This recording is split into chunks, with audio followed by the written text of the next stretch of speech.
Future-proof your career, the essential role of upskilling and reskilling in the digital age. And doing justice to that is Mr. Olumide Koka.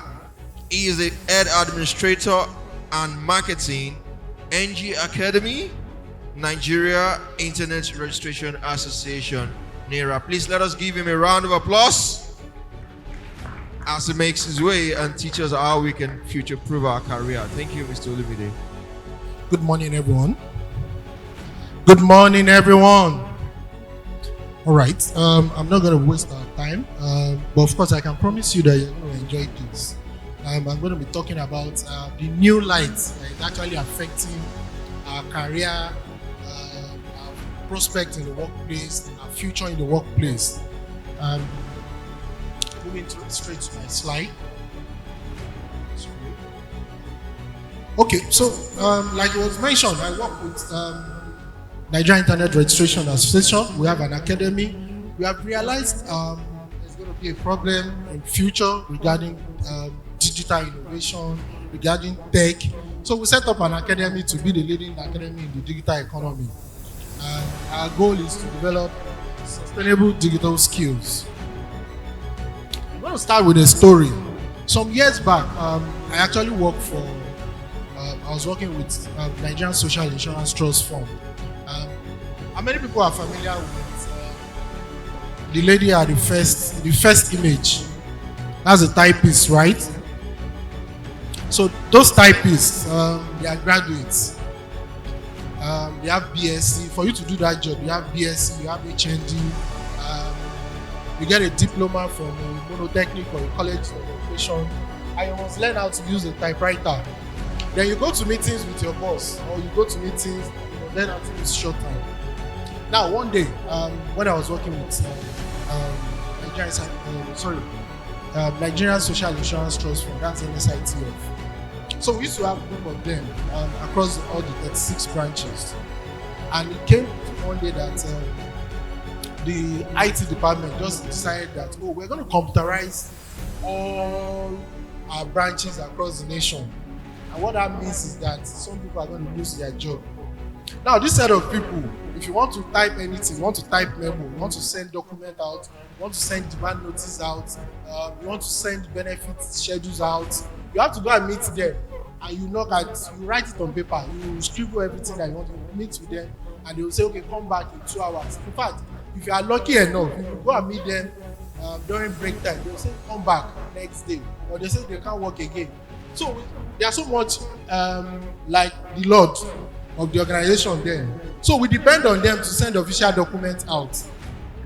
So something happened when computerization came in. In fact, it's so interesting that when we're in GSS 3, they will teach you ASDF, column LKJ, you have to know how to type, what's it called? You have to know how to use typewriter. And you have to know how to use all this shorthand. But today, when computerization came in 2003, the first set of people that used their job, that organization, was this set of people. All the cadre. We have chief typewriter, you have chief typist, you have supervisor, you have senior executives. So they lost their job. So what I'm saying in a nutshell is that if you have a particular job you're looking at today, and you're hearing about technology, it does not mean that that technology will not take out. So it is possible that technology will take out your job. And there's something we call band knowledge. So what is band knowledge? When your knowledge is considered not relevant to produce in today's workplace. That was what happened to those set of people called typists. And there's a research to it. If you go to World Economic Forum, there's a report called Job Future, and it states that since 2000, more than 50% of the Fortune 500 companies no longer exist. All of those companies that existed, they no longer exist.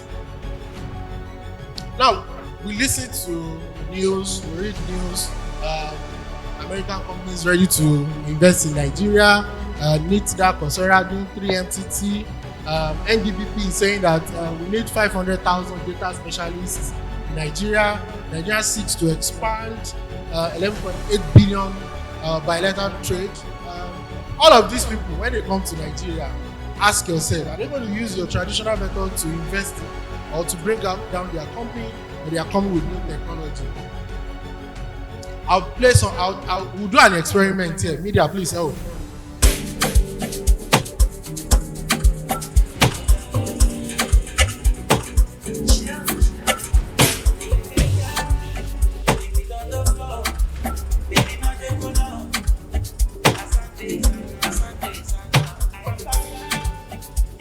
And sing along.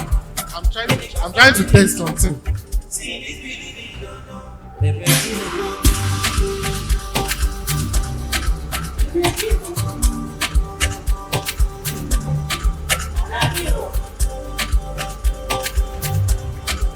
Yeah, thank you. How many people like to listen to this? As you can play it every time, you listen to this music. Oh, you like listening to this music? Now the question is that, do you know the lines of those music? Do you know the intention behind composing that music? The person who composed that music, do you know the intention? Ask yourself. Do you know the component of that music? The same thing that is happening in the workplace. It's the same thing that is happening in the tech world. Some organizations, some individuals are actually digitally deaf. Oh, you have come for day one, you have come for day two. What has happened to you? Oh, you attended one conference last year, you attended another conference last year, 2 years ago. You're going to attend all the conferences next year. What has happened to your career? What has happened to your plan to say, oh, I'm shifting base. I don't want to be doing the traditional method again. I want to use a new tech skills into my career. So when I say people are digitally deaf, organizations are digitally deaf because they failed to accept or embrace new technology. Individuals are digitally deaf because they fail to embrace technology or fail to embrace the new work ethics.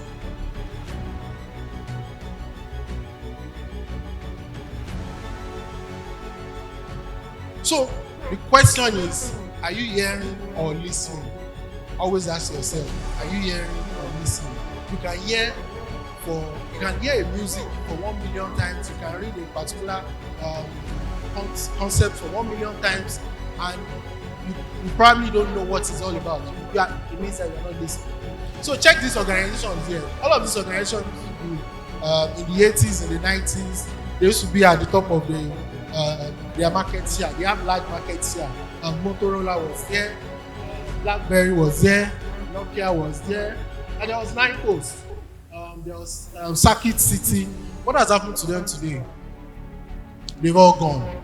So know that next time you work with an organization or you're building a brand for yourself, you have to be digitally sound. Don't just hear. Always listen. Listen to the components. Listen to everything that entails your shift in the digital world. Now, the dynamics of business innovation. This is how it works. And you agree with me.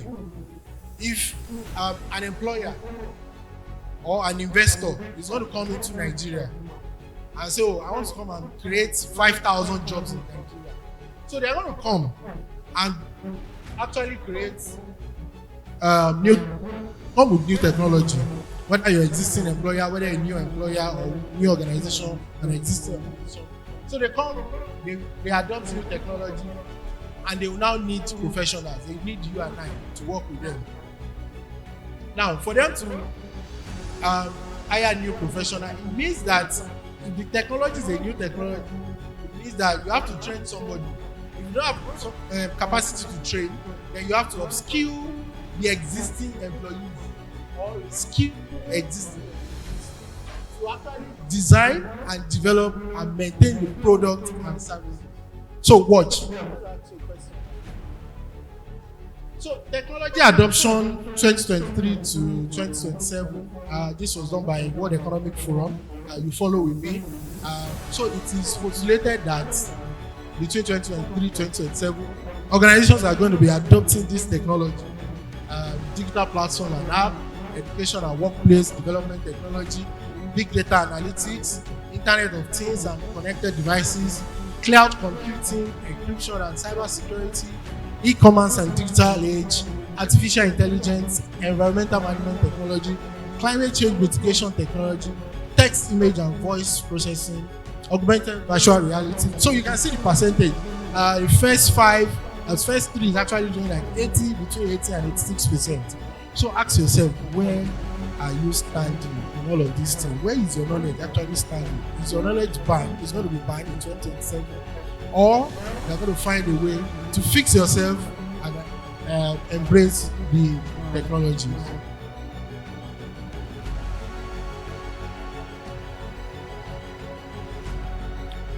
So fact 2, based on the previous slide. So what the Economic Forum also said in that future of job report, they said 85 million jobs are to be displaced by 2025. And the good news is that 97 million jobs will maybe emerge in 2025. Now ask yourself, all of these organizations here, if they decide to say, oh, this is a menu, this is a buffet, oh, pick any of these companies and say, oh, I want to work with this company. What will you be doing for all of this company if you pick anyone? So you answer that to yourself. So if you pick Go54, what will you be doing for Go54? If you pick Upperlink, what will you be doing for Upperlink? If you have an opportunity to work with IBM, Intel, Meta, Zoom, LinkedIn, Oracle, Alphabet, Cisco, NITDA, what will you be doing? So ask yourself your current skills with all of these organizations. Now, top skills for 2025. And all of these skills, they are actually important. There's no way you can run away from it. You can do a combination of 5 to learn to develop that skills for you. A combination of 5, you are not going to do the 15. The most important one is you must have complex problem solving skills, resilience and tolerance and flexibility. That came up because of COVID-19. Leadership and social influence, creativity, originality and initiative, critical thinking analysis. Which other one? Yeah, analytical thinking and innovation. So if you are thinking that, oh, you don't want to go to other area, you don't want to do core tech, so you must do combination of all of those things. So we call it metal skills. All those metal skills are the things that you need to actually know. You can't run away from it. Those are the skills that employers are going to be looking out for. They will not say because you studied BSc, Business Administration, BSc, what else do you study? Industrial labor relationship. If you can get all of these things in your CV, I can prove that, oh, I have 5 out of these 15. I have 5. I can prove that I have 5. I'm actually doing 12 out of these 15 currently. I'm doing 12. Then you are fitting to be among the new trend of employees for 2025. So type of reskilling. First one, you have metal skilling.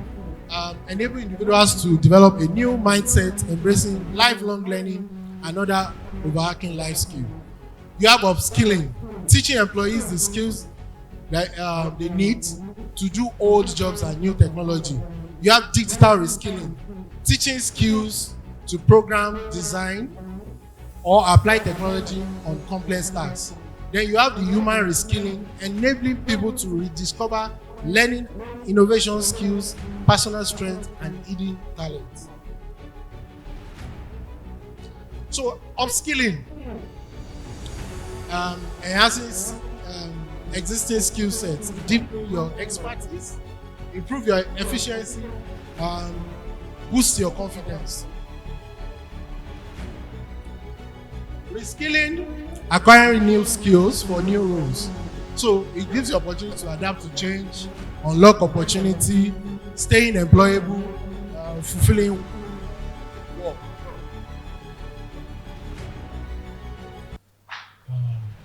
Okay. Something happened to this. Just want to. So what are the strategies for you to future-proof your career? The first thing you need to do is to research and gather information about the role, industry or company that you want to work with. Now you can get this on today. Get this down. Glassdoor or Comparably. That's the logo there. Glassdoor or Comparably. So you are planning to be a web developer. You are planning to be a content creator. There are people on this site, Glassdoor, Comparably, who are working with other clients, working even in other countries.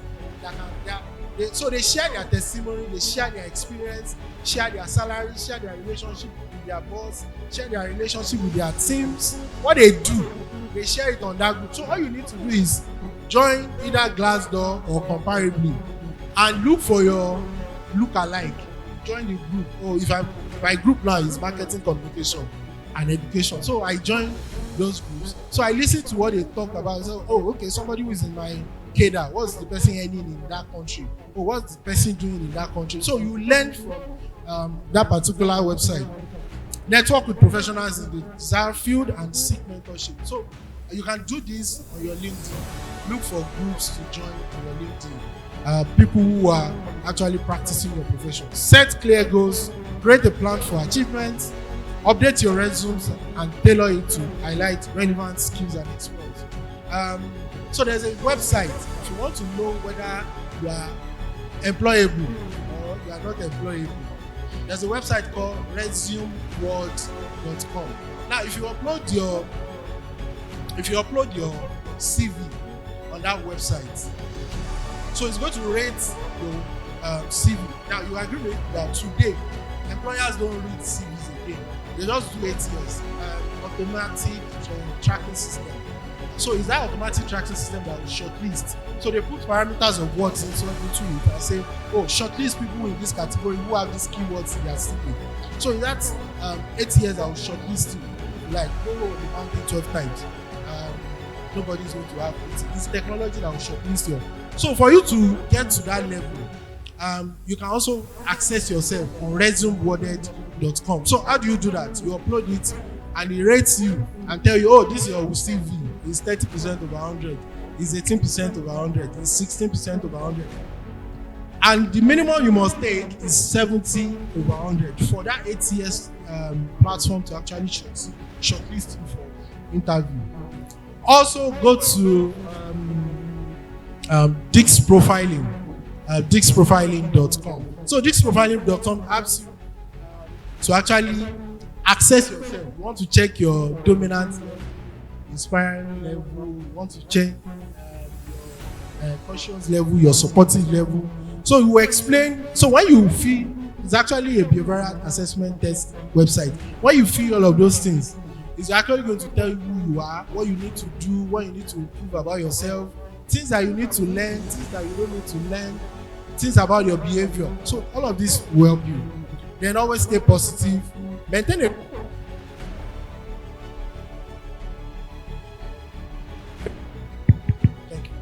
So maintain a growth mindset throughout the transition process. So be open learning and embrace new challenges. So I tell people what you need to do to be open learning. You don't need to do it for long. Just make sure that you do 2 hours every day. When you wake up in the morning, do 1 hour. Before you go to sleep, do 1 hour. If you multiply it 3 times, 2 hours times 352 days or 365 days, it's going to count something.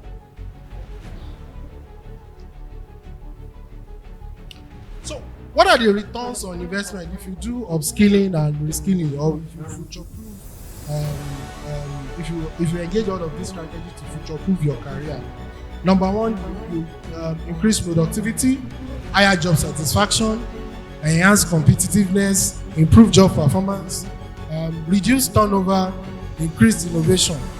Investing in upskilling and reskilling not only benefits individuals, employees, but also drives organizational growth, competitiveness, and long-term access. I have a gift for you. We are starting this program in January. Visit www.academy.ng. You'll be able to access the full explanation of this slide in January. You'll be able to access it. So we have programs under this campaign. It's called Street Digital Skills. You'll be able to do some of those skills that I mentioned, 15 skills that I mentioned. You'll be able to access it. You come to this website in January. All you need to do is, if you have registered for this event, don't worry, we'll send you an email that will alert you that, we have uploaded all the 15 skills that you want to learn on the website that you can learn. And it's just going to be for 1 month. After 1 month, you start paying. So be on alert. In any way, I hope I have not tried to disrupt your mind and confuse you, but I'm able to pass message, and I hope to see you in the future to say, oh, I learned all of these things from you. Thank you very much.